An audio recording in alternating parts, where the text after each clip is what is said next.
So, yun guys, magandang umaga. So, kamusta kayo? Matagal-tagal walang upload, maraming ganap kasi. So, ito, meron naman ako ipapakita sa inyo. Nag-configure ako dito ng ito, VPN, OpenVPN Remote Access. Okay? So, parang ito rin yan, IPsec VPN tunnel, pero ito kasi ay site-to-site VPN. Yan, site-to-site VPN yan. So, kailangan established talaga yung connection yan. Parang hindi pwedeng mamatay yung connection nila kasi nga site A, site B, kumukonek yan sila dito sa HQ. Kumbaga active tong mga site na to. Okay, so kailangan nila ng tunnel or VPN para makakonect dito sa HQ. Ngayon, ito namang OpenVPN remote access is ayan yung parang sa mga mga nag-work from home. Diba? May kunwari ito, laptop or PC provided ng company. Tapos sa loob ng PC may naka-install na mga VPN client.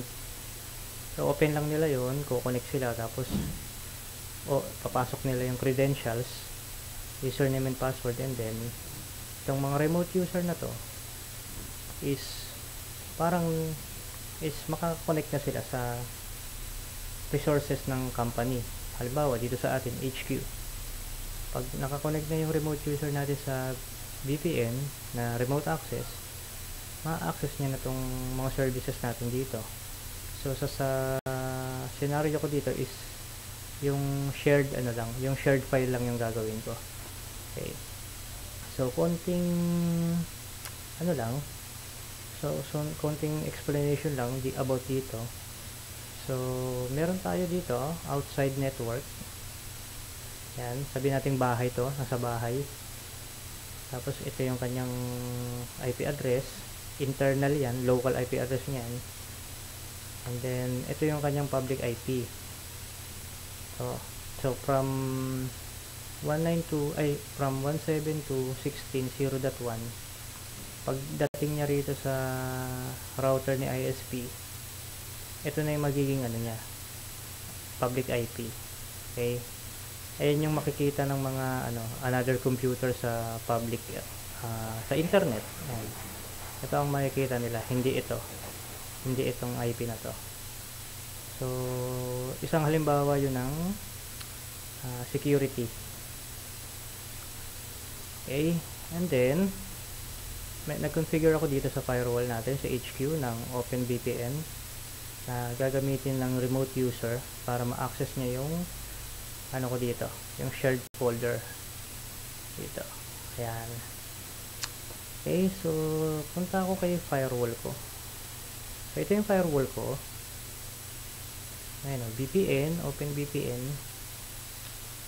Ito yung pinang-figure ko na para sa OpenVPN. Pakita ko lang na kaunti. So dito tayo. Yung sa tunnel settings, itong IPv4 tunnel network, ito yung network or IP address na i-distribute ni OpenVPN server dito kay remote user. Diba ang IP nito 172.16.0.1. Pag ito kumonect na sa VPN, bibigyan siya ng IP address na nandito sa range na to, 10.0 10.8.0.0.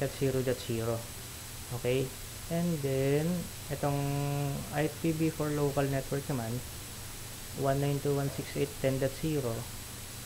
ito naman yan, ito namang network yan, yung sa server natin. Binigyan natin siya ng access para sa shared folder. Okay,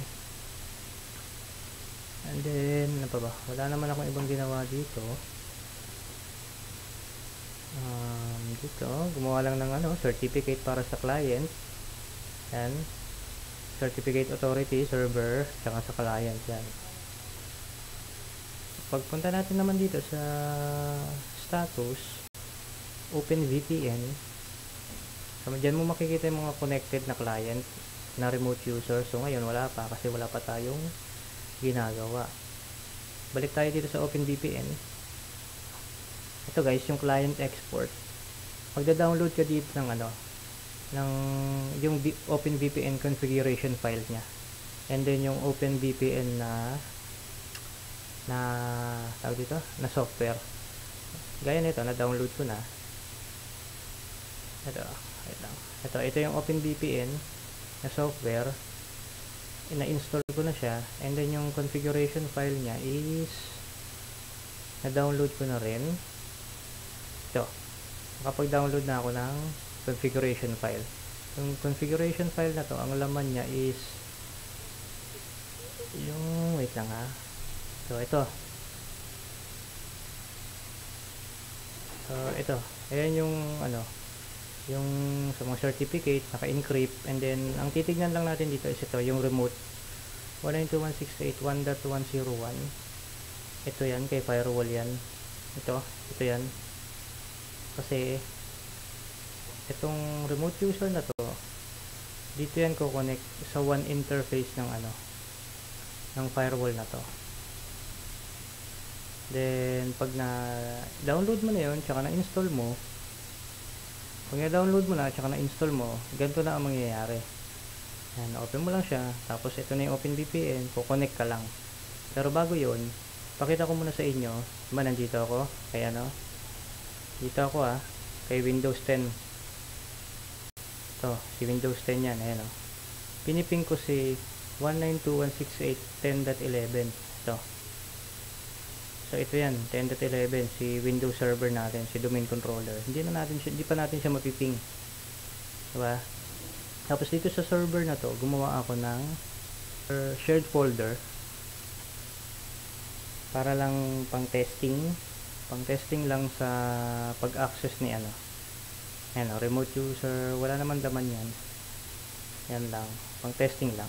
Dapat ma-access niya to pagka nakakonect na siya sa VPN.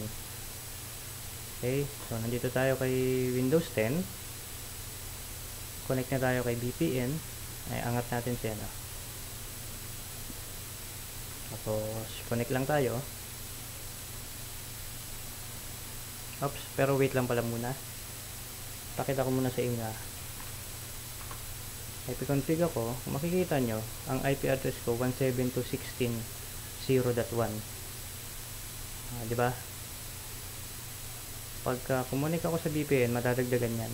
Magkakaroon ako dyan ng another IP address. Makikita naman natin yan dito. Yan, tapos ito yung username and password. And then, yan, kumukonect siya dito sa 1.1, 1.01. Yung one interface ni ni pfSense. So, ayan, connected na tayo. Connected na. Now connected. Makikita nyo, may naka-assign na IP. Ayun 10.8.0.2. Diba? Connected daw. So, pag IP config natin dito, ayun, may nadagdag 10.8.0.2. Ayan yung binigay ni OpenVPN server na IP. Okay, so puntahan natin si OpenVPN. So, ayan nakita nyo na. 10 virtual address, 10.8.0.2. Yung real address ko, 192.168.1.120.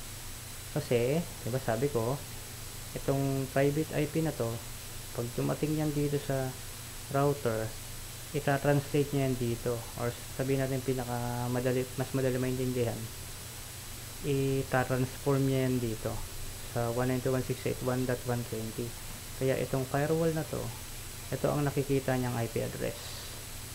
Hindi ito. Okay. So, yan nakita na. So, dapat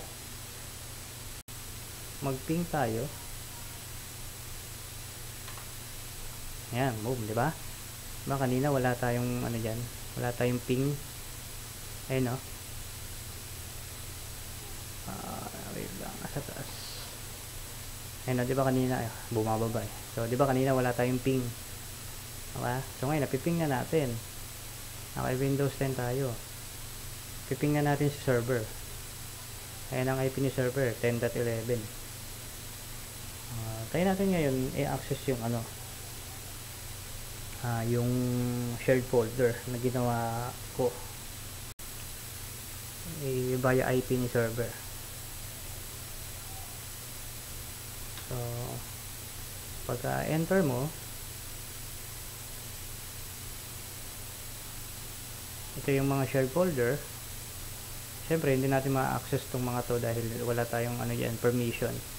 Dito tayo may permission sa remote user.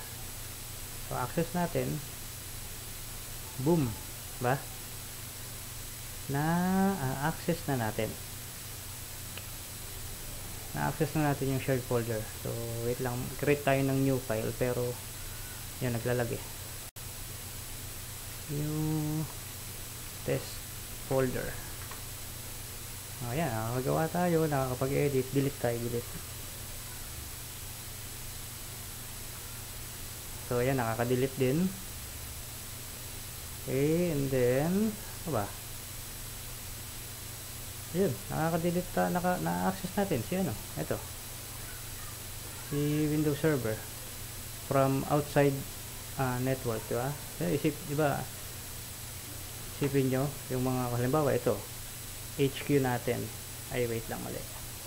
Itong HQ natin, sabihin nyo nasa nasa Makati. Tapos itong, syempre kunwari pandemic yan, work from home ka, taga Cavite ka, maisipin mo nakaka-access ka sa resources ng company mo sa Makati pero nasa Cavite ka, diba? Tapos secure pa yon dahil VPN nga. So yun lang guys, yun yung gusto ko lang ipakita sa inyo ngayon. So kita-kits tayo sa susunod na video. So maraming salamat.